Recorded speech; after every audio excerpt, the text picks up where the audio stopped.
আসসালামু আলাইকুম রহমতুল্লাহ।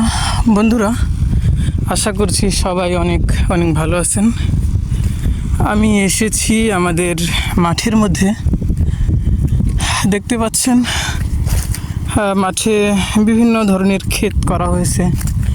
বিশেষ করে এখন এই যে ধানের ক্ষেত, এটা মূলত ২৮ ধান বলে, বিরি ২৮ এবং বিরি ২৯ এগুলোরই চাষ করা হয়েছে। আর এই ধানগুলোতে এই যে এরকম স্যালো মেশিন দিয়ে পানি দিতে হয়, প্রত্যেক দিনই পানি দিতে হয়।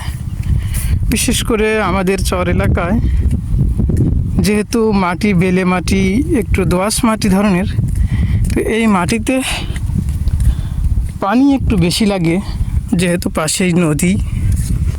আর এ কারণেই পানি একটু বেশি লাগে, বিশেষ করে প্রত্যেক দিনই পানি দিতে হয়। আর কিছুক্ষণ আগে যেই মেশিন দেখলেন পানি ওঠানো হচ্ছে, যেই স্যালো পাম্প, মূলত আমাদের এই স্যালো পাম্পটা দিয়ে আব্বু পানি দিচ্ছে। আর এই স্যালো পাম্পটা স্টার্ট দেওয়ার জন্যই মূলত মাঠে এসেছিলাম। যদিও এখন চৈত্র মাস, কিন্তু আজকে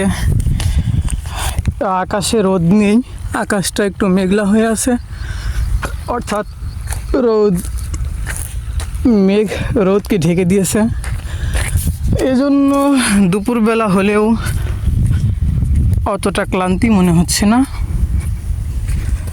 কারণ মাঠে এমনিতেই সবসময় বাতাস থাকে। অর্থাৎ একটু বাতাস যদি মাঠে থাকে, তবে সে বাতাসটা সরাসরি গায়ে লাগে, কারণ এখানে কোনো বাতাসের বাধা বিঘ্ন হয় না। এজন্য বাতাস একটু থাকলেই বোঝা যায় বাতাস লাগে। আর যদি রোদ না থাকে তাহলে তো শান্তিই লাগে মাঠের মধ্যে। তবে যখন প্রচণ্ড রোদ থাকে, আর এই রোদের কারণে মাঠঘাট গরম হয়ে যায়, আবহাওয়া ভ্যাপসা হয়ে যায় এবং মাঠঘাট ফেটে চৌচির হয়ে যায়, এই সময়টা কৃষকদের জন্য অনেক কষ্টকর একটি সময়। তাদের কাজ করার জন্য কষ্টকর। কথা বলতে বলতে নদীর দিকে চলে আসলাম। এই আমাদের এটা হলো পদ্মা নদী। পদ্মা নদীর একটি শাখা, মূলত আমাদের জমিগুলো পার হয়ে মূল পদ্মা নদী।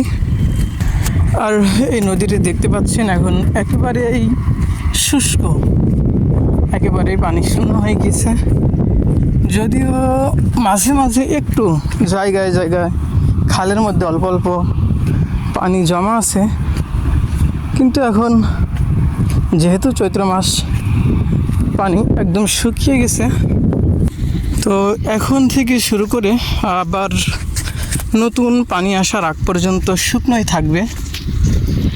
আবার যখন জ্যৈষ্ঠ মাসের শেষের দিকে আমাদের এই নদীতে পানি আসবে। এখন দেখতে পাচ্ছেন এই খালের মধ্যে অল্প অল্প পানি আছে, এটুকু কখন যেন শুকিয়ে যায়। এই খালের মধ্যে অনেকে মাছ ধরে, বিশেষ করে ছোট বাচ্চারা এখানে মাছ ধরে। ছোট ছোট মাছ, আমাদের এলাকায় পিলি মাছ বলে, এই মাছগুলো একটু পাওয়া যায়।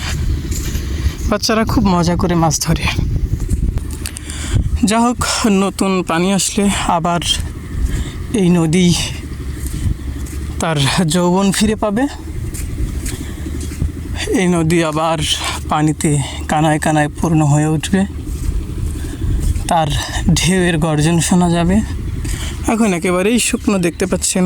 এই শুকনো নদীতে নৌকাগুলো একেবারে শুকনোর ওপরে পড়ে আছে। যা হোক, এটাই আমাদের গ্রাম বাংলার চিরায়ত বৈশিষ্ট্য, চিরায়ত সৌন্দর্য।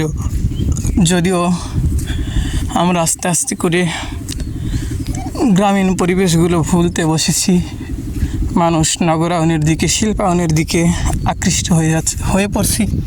তথ্য প্রযুক্তির এই যুগে এসে আমরা আমাদের এই গ্রামীণ পরিবেশ এখনও মিস করি। আপনারাও নিশ্চয়ই মিস করেন। এজন্যই আপনাদের সাথে এটুকু শেয়ার করা।